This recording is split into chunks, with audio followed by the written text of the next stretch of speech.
After the defense got the best of Caleb Williams and the offense on day one of minicamp, a lot of Bears fans reacted to it asking, how is this defense still ahead of the offense? Well, Caleb Williams and the offense bounced back in a major way in day two of minicamp. We're going to talk a little bit about that, how Zavion Thomas continues to stand out. Dillon Thieneman is already now with the first team because some of you guys reacted to that as well. We're going to break down all the bits and pieces that came out of day two of Chicago Bears minicamp. Darnell Wright's extension is coming sooner than a lot of people think, and Colston Loveland just put the tight ends of the NFL on notice with his latest quote. We're going to talk about all that plus more right after this.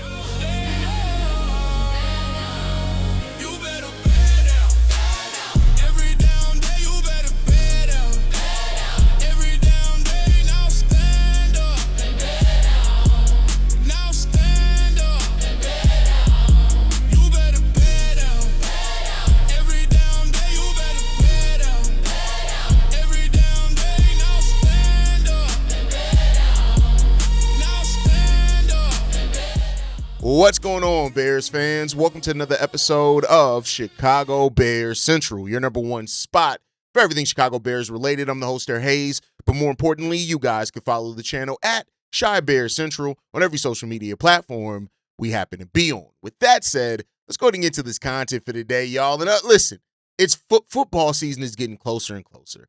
And I don't know about y'all. I can't speak for everybody, but I know for me, as we get closer to football season happening, I am getting super excited to see my team get on the football field. It's just it's something about this team that I am just like, not to say that I think like I'm overly like confident in we're going to be a top 10 defense or anything like that, but like I'm just excited to see it on the field and see what it looks like. The talent that we have amassed here over this offseason, specifically on the offensive side of the ball, and even the new pieces on the defensive side of the ball, just leave me in a place where I'm just extremely excited.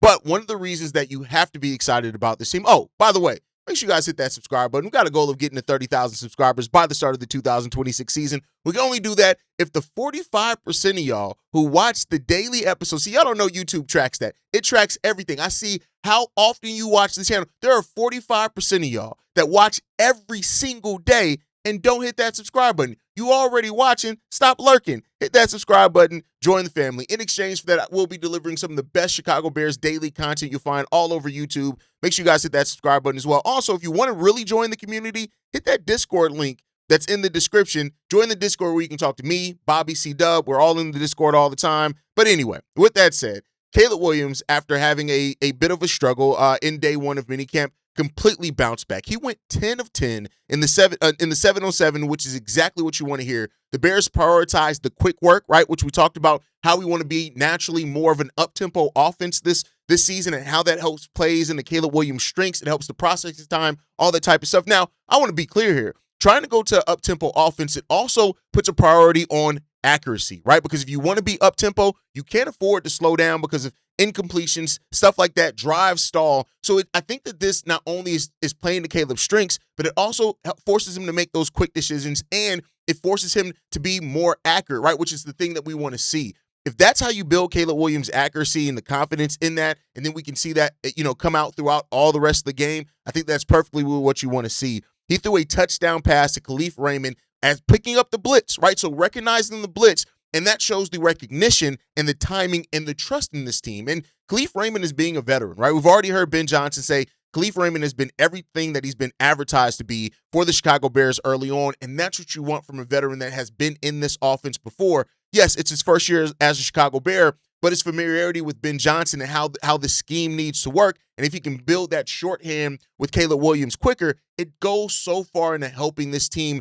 be exactly what it wants to be. Also, reportedly, he threw a laser to Colston Loveland again, as well as they made a major connection in that. And so, the connection between Colston Loveland and Caleb Williams is going to be fun to watch this season. Ben Johnson's already talked about Colston Loveland's consistency, right? And that is something that we do need to replace. With losing DJ Moore, we need more consistency for this team, and that's going to help it. And I do think Colston Loveland is going to be the guy that's ready to get in there. So I think that's really good, in regards to it. And so just hearing that Caleb is making those reads, right? And that's what this is about. Again, you're not at a threat to get hit. The pads aren't on, but the recognition of picking up that blitz, that's what you want to see from Caleb Williams, those quick decisions, being decisive, getting the ball out, throwing those passes, making those simple connections. Now, of course, in OTAs is a little bit easier because you're not worried about a defense putting your head in the dirt, right? But overall, like, this is how you build that shorthand. This is how you build that repetition. This is how you build, those connections. So hearing that Caleb Williams is doing that, I think that's really good. So after a tough first day of minicamp, Caleb Williams came out and made the immediate adjustments that you need, and that shows you the confidence he's going to attack this season with. That's what you want to see from this Bears team is attack, attack, attack, attack, right? So, as we talk about this team potentially becoming an elite offense this year, in the second year under Ben Johnson, third year of his career for Caleb Williams, it just gets you to the spot where, you see that they're starting to do those little things that can help you get to that point. But you got to keep putting in the work. You cannot rest on your laurels. You can't just think, hey, we did this. And it doesn't seem like this Bears team is going to rely so much on, hey, we know that we can come back. No, you need to come out there and put statements out early, especially, we'll see how the defense performs over the course of the regular season, right? But that's what you need. So in regards to that, love it, right? We continue to also hear on the defensive side of the ball, Coby Bryant and Dillon Thieneman, who, by the way, Dillon Thieneman did practice now with the first team defense. I remember when he initially started in the OTAs, there were some people questioning, like, hey, why is our first round pick with the second team? And I said then, like, you got to keep in mind, Dennis Allen's scheme and his system is not, we heard a veteran like Montez Sweat say, hey, it took me a little while to grasp what they're trying to do. Grady Jarrett said it last year as well. So I think that second team was just allowing him to get familiar with the system, allowing him to catch up with the playbook. And now he's in the spot where he needs, right? So Coby Bryant, he picked off an interception from Caleb Williams, right? Which, again, was noted as not panic worthy, but it was good, one-on-one work when it came down to it. So Coby Bryant is bringing exactly what you want to see from this team. And, you think that, he said he wanted to get a pick from Caleb Williams, and he went out there and did it, right? And so takeaways were a big part of the Bears' identity last year. And while even Ben Johnson has talked about they still want to get takeaways, they still want to force that, much like the Bears and their comebacks on the offense in the fourth quarter, you don't want to rely on just takeaways, right? You want more functionality there. And I think the speed of Coby Bryant and Dillon Thieneman are something that we're starting to see, right? So you saw Coby Bryant get out in front of Jahade Walker, showing the instincts and timing that he's going to bring to this team to hopefully take this secondary to new heights as well. And now you get Dillon Thieneman out there as well, getting those first team defensive reps with this team, which is good. Dillon is going to climb over the course of this preseason, right? Over the course of, this offseason program. And I would not be surprised if almost every week to week, we keep hearing that he's making those necessary steps to get to the spots that we needed him to get to. This is going to be, it has the makings, right, of a very exciting defense as well. I don't know how much they're going to get to the quarterback consistently. We'll see. Reportedly Austin Booker has come in better shape. He's come in ready. And for his credit, he came in ready last year too. When we saw it in the preseason, he just got hurt, right? So, it feels like him getting the Thieneman getting those first team reps, him and Coby Bryant are building that chemistry. That's going to be important there. That safety duo and what they're able to do is going to help unlock the corners a lot more under Dennis Allen and gives Dennis Allen more flexibility in how he wants to call.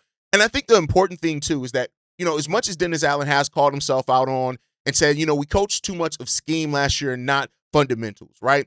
I think that we never really got to see Dennis Allen really call the game the way that he wanted to, the way that he wanted to create those mismatches because our cornerbacks were so injured and banged up. And then even bringing in like C.J. Gardner-Johnson, having Nashawn Wright, like Nashawn Wright had his own issues in coverage. C.J. Gardner-Johnson had problems dealing with those faster wide receivers. And so, it wasn't what we ever thought we were going to get coming into it. And now this is going to open it up a little bit more. So the big question now with the defense is, could Coby Bryant and Dillon Thieneman really become one of the biggest defensive upgrades on this roster? And I say this, I think that they can, right? I think, again, the potential is there. I'm not going to act like it's a certainty or anything, but the potential is there for them to really be a huge upgrade for what this defense was last year. Kevin Byard played great for the Chicago Bears, right? And the thing that because Bears fans, what we do is like when players leave, we like to talk shit. Like I saw some people like, well, Kevin Byard was old and he was slow and he was this, yeah, but he was super fucking productive, right? Like let's not act like he was like Eddie Jackson out there towards the end. Like the dude was absolutely productive out there, right?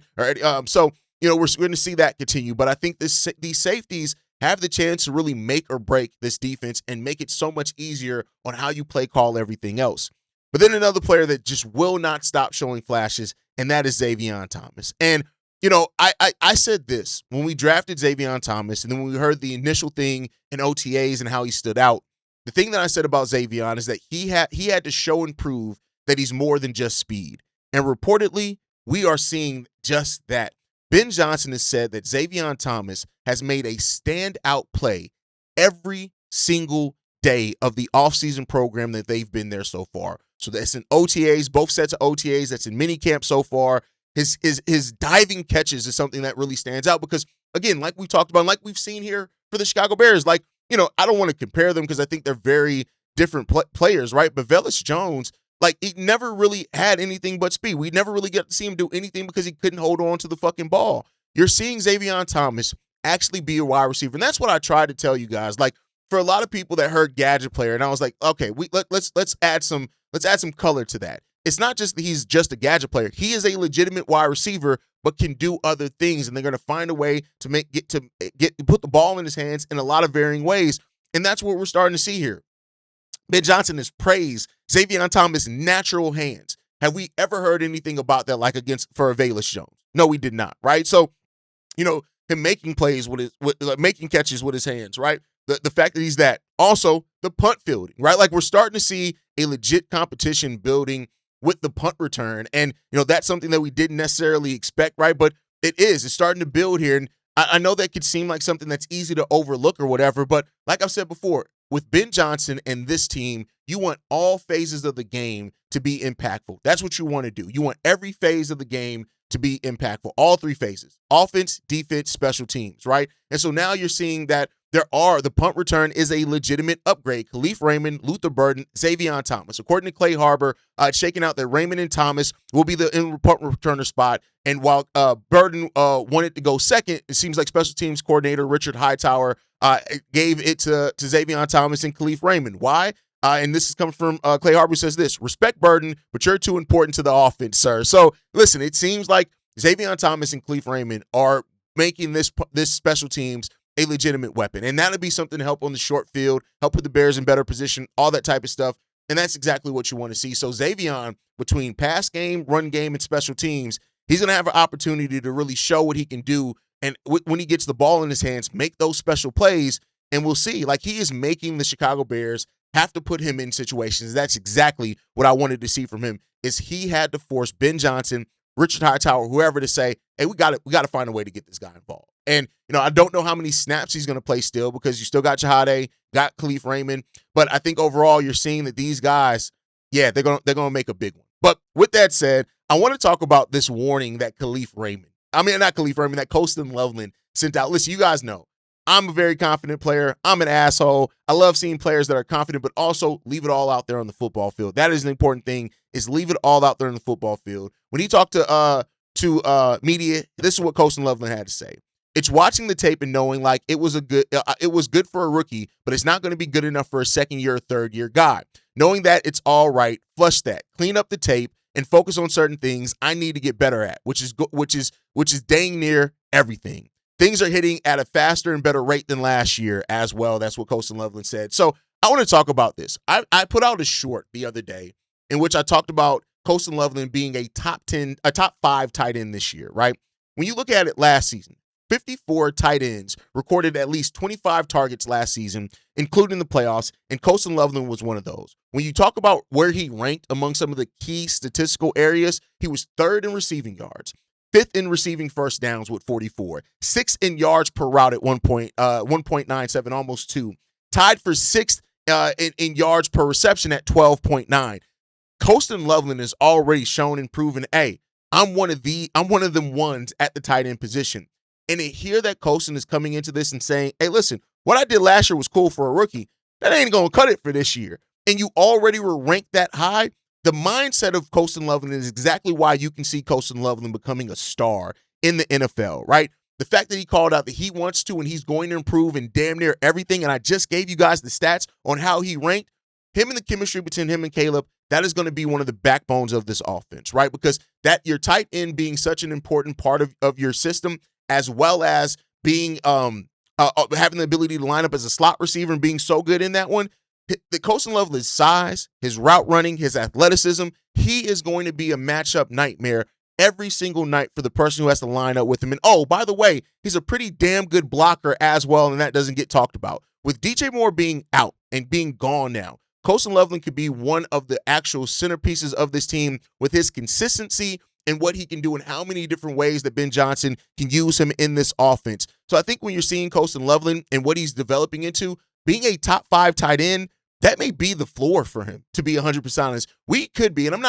we got to see him actually make the step from year 1 to year 2. As much as I'm a Bears fan, I still like to be reasonable. So I'm not going to jump out the deep end on it right now, but I will say this.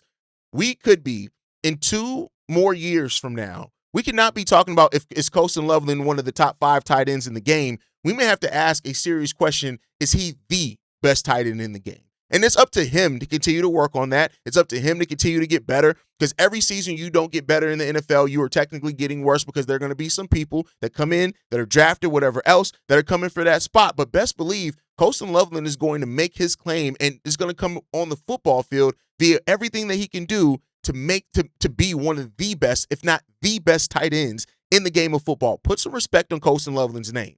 Because listen, a lot of us, right? And I'm saying us as Bears fans had questions when we drafted Colston Loveland. We spent that first round pick on him.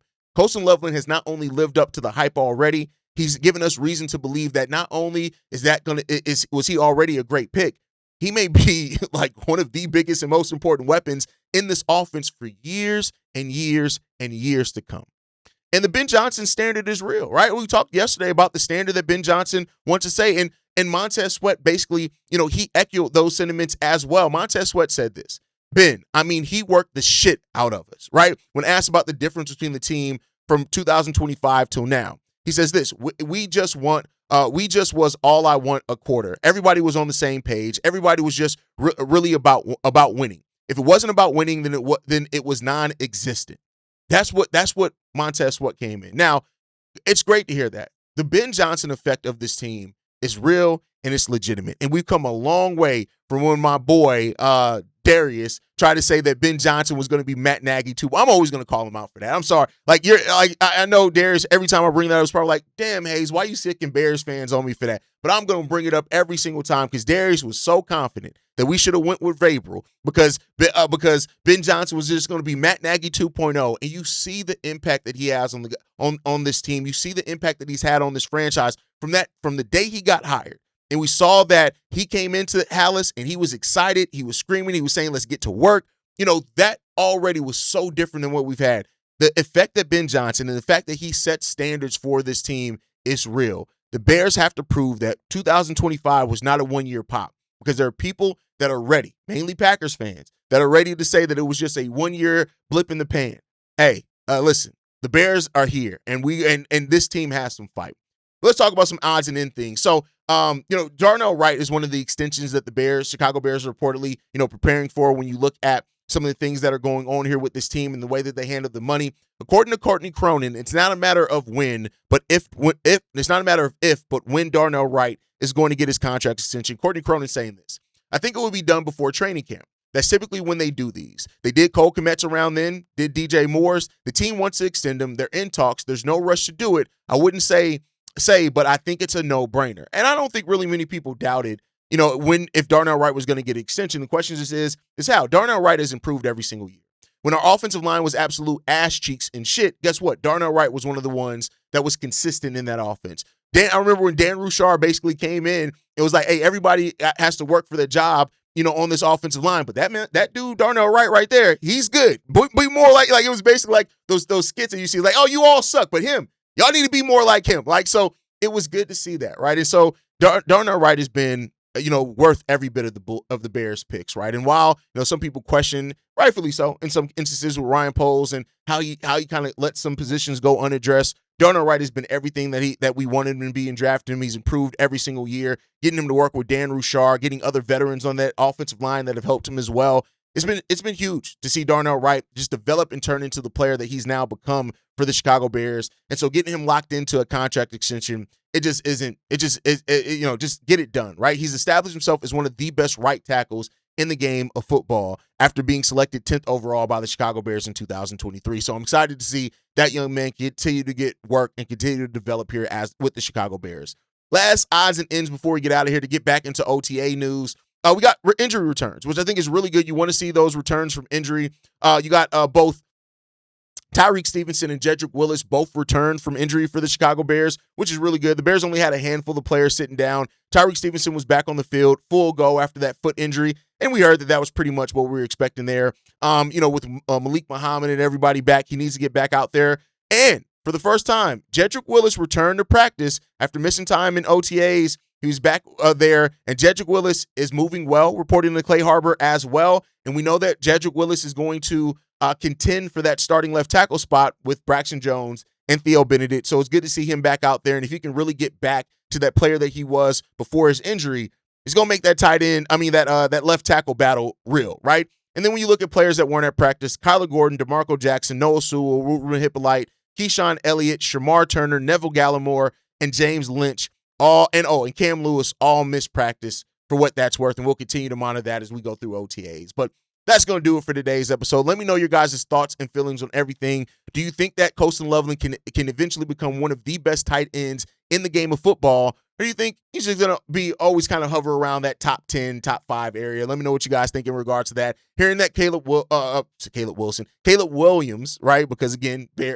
cover Bulls as well. Let me know about what you think about him responding after a rough day and coming back out in the decisive way that he did, on day 2 of minicamp. Let me know all that down below. Make sure you guys like the video, subscribe to the channel as well. Hit that notification bell so you never miss an episode or an upload. You can follow us at Shy Bear Central on every social media platform. You can send us any feedback, questions, comments, concerns, chicagobearcentral@gmail.com. And lastly, if you want to leave a text message and our voicemail for the mailbag, the number to do so, 773-242-9336. We are the #1 spot for everything Chicago Bears related, but that is thanks to you, lovely and beautiful people. And like I like to end every episode on, Chi-Town up, but Bear down. Love you guys.